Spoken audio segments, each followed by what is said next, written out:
Dans la capsule d'aujourd'hui, j'aimerais commencer une série de vidéos qui parlent des éleveurs et des fibres du Québec. Oui, on a plusieurs personnes qui travaillent très fort pour promouvoir et pour nous donner des fibres exceptionnelles qui sont produites ici, chez nous. Oui, et aujourd'hui, je parlerai de Chantal Hébert. Elle travaille avec la chèvre Angora et aussi des moutons. Des fibres qui sont très intéressantes comme le mouton rambouillet. Oui, c'est le cousin, il est quasiment frère du Merino. Et aussi du Blueface Leicester, qui est connu beaucoup comme BFL. C'est une laine intéressante, une laine très agréable à travailler au tricot. Donc, je vous invite à rester jusqu'à la fin pour connaître cet éleveur et connaître aussi ces animaux exceptionnels qu'elle élève pour nous.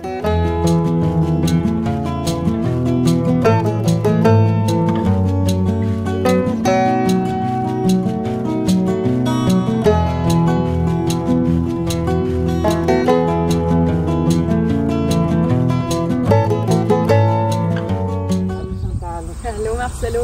Ça va bien? Ça va et toi? Ça va bien. Aujourd'hui, on est ici chez Chantal. Son élevage s'appelle l'élevage au fil des saisons. Chantal et moi, on se connaît depuis quelques années déjà. Et on est passionnés tous les deux pour des fibres. J'ai connu Chantal avec l'élevage des chèvres Angora, quand j'avais quelques chèvres. Et Chantal, ça fait combien de temps, Chantal? Pour l'élevage de chèvres Angora, ça fait 10 ans maintenant, oui. C'est ton élevage principal? C'est mon élevage principal, c'est vraiment, je dirais 80% de mon élevage, les chèvres Angora. Le 20% qui reste, ce sont des moutons à fibres à laine, donc des rambouillets et Blueface Leicester principalement, que j'ai ajouté 4 ans plus tard, donc ça fait 6 ans maintenant. Et j'ai 2 petites finoises là, depuis l'année passée. Parfait. Et quel est ton but avec le mohair?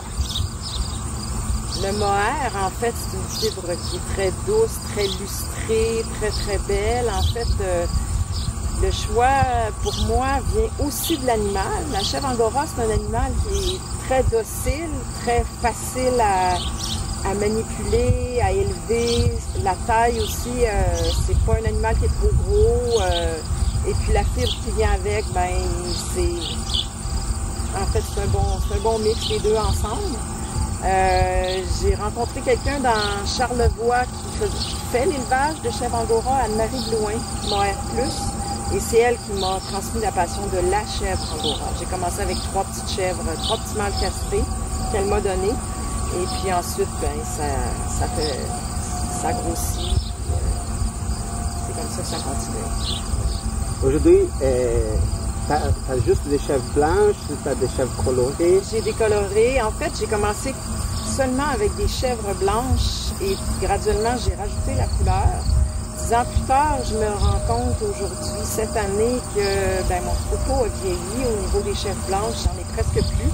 J'ai surtout du rouge et du noir-gris. Alors, il va falloir que je remonte mon blanc là, tranquillement. Donc, pour que ce soit clair pour les gens qui veulent savoir à propos du mohair, on peut avoir du mohair non seulement blanc, mais naturellement, on peut avoir du mohair d'autres couleurs. Par exemple, on a ici une petite exemple d'une chèvre Angora noire. Oui, on dit qu'elle est noire parce qu'elle a la peau noire. La couleur vient de la peau et non de la toison. Après ça, on donne un nom de couleur à la toison qui peut varier. Oui. Et combien de couleurs ça peut varier? Ce sont des nuances entre 10 et 15 nuances.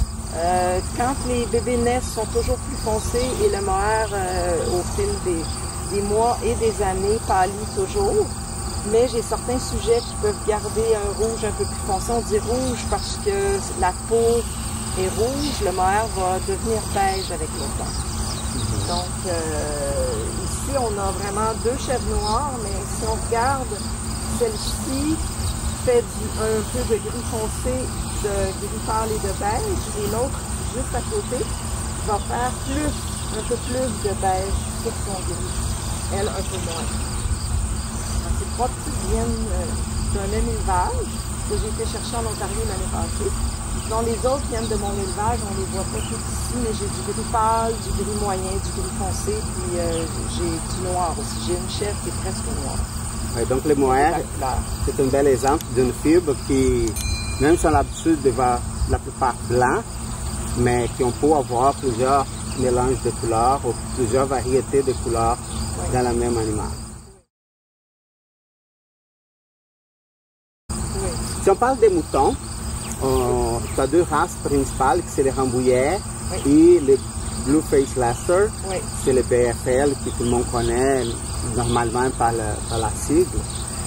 Si on parle du Rambouillet, qu'est-ce que tu as à nous dire par rapport à cette race? C'est une race qui s'apparente au Mérino. En fait, on dit que c'est le Mérino français, c'est un dérivé du Mérino. Le Rambouillet, c'est un mouton qui est en général assez costaud, assez trapu. Les mâles vont avoir des cornes, les femelles à l'occasion. Et on voit au niveau de la conformation, comme je disais, trapu, costaud, donc pas allongé comme le BFL par exemple. Au niveau de la fibre, c'est une fibre qui est extrêmement fine, mais très très très élastique, qui s'étire. On peut avoir une longueur d'une fibre de 3 pouces et l'étirer jusqu'à 5 pouces. Quand je dis très fine, c'est que on peut avoir des variations de microns qui vont être un micron qui va être assez bas jusqu'à plus élevé, mais la fibre peut quand même être très très douce, même si le micron est élevé. Cette fibre peut être utilisée à tous les usages, comme un foulard qui va toucher directement la peau jusqu'à des mitaines ou des bas qui va être très très chaud. C'est une fibre qui est dense, fine mais très dense. Et la fibre pousse lentement, ça va être une tonne par année. Wow. Et là aussi, on a de la couleur. On a du blanc et on a de la couleur, principalement du noir et du brun foncé. Il peut y avoir du gris, mais c'est plus rare. OK. Toi, tu as quelle couleur de Rambouillet? Moi, j'ai une qui est ce qu'on appelle une true black, donc qui est vraiment noire et qui reste noire. Et j'ai ma doyenne, Luna, qui est brun foncé. Et j'ai du blanc aussi. Dans le croisement que je fais, mais je peux réussir à obtenir du gris ou du charcoal mélangé. Et le BFL? Le BFL. C'est quoi la différence? Quand on parle de Rambouillet et le BFL, c'est quoi qu'on pourrait dire de différence? Au niveau de la conformation, c'est sûr que c'est très différent. Le BFL a d'abord une constitution, il va être plus allongé, plus long, plus haut, haut sur pattes. La tête aussi, c'est une tête qui est très caractéristique des BFL, qui va avoir, on dit blue face, c'est pas pour rien. C'est que dans le visage et les oreilles, il y a comme un chamoiré de noir-gris, mais qui fait comme ça fait bleuté. Une tête très typique avec un profil romain, le nez pointu. Ouais, pointu, qui retombe courbé en avant, et des très longues oreilles qui ont l'air des oreilles de lapin un peu. Et c'est un animal qui est moins couvert au niveau sa toison couvre moins le corps de l'animal. Sur les pattes, il n'y en a pas, le Rambouillet, il y en a. Les fesses, il y en a beaucoup moins. De toute façon, c'est des parties qui sont moins intéressantes à conserver au niveau de la laine. Et le cou va être souvent très dégarni. Par contre, la fibre, le reste du corps qui va être couvert, c'est une fibre qui pousse plus rapidement. La fibre va être plus longue et beaucoup moins dense que le Rambouillet. Alors j'aime beaucoup le croisement entre les deux parce que chacun vient apporter le meilleur de l'autre. OK. Et si on parle seulement du Blue Face Leicester, c'est quoi qui est intéressant dans cette fibre-là? Ce que je sais que les fileurs aiment le plus, c'est la longueur de la fibre. C'est une fibre qui est très douce aussi. Au niveau de la longueur de fibre, on va aller chercher un 5-6 pouces de long. Après 5, 6, 7, des fois après une année complète. Moi, je tombe seulement une fois par année quand même pour avoir le plus de longueur possible. Et pour filer, ben, c'est très intéressant parce que ça se fait tout seul, finalement. Parfait.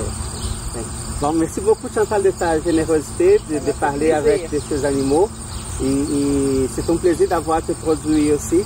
Donc, si les gens veulent savoir plus, c'est juste de visiter sur sa page Facebook et entrer en contact avec Chantal aussi. Et c'est un plaisir d'avoir des gens passionnés comme toi et qui travaillent pour la fibre du Québec. Merci beaucoup, c'est un plaisir de travailler avec toi aussi, Marcelo. À la prochaine. À la prochaine. J'espère que vous avez aimé connaître cet éleveur ici du Québec. C'est le moment de s'inscrire sur le canal si vous n'êtes pas encore abonné sur cette chaîne. Et je vous attends dans une prochaine vidéo pour parler autant des fibres naturelles des éleveurs du Québec et aussi du tricot, du filage, des transformations des fibres naturelles. Ce sont des choses qui me passionnent beaucoup. À bientôt et à la prochaine!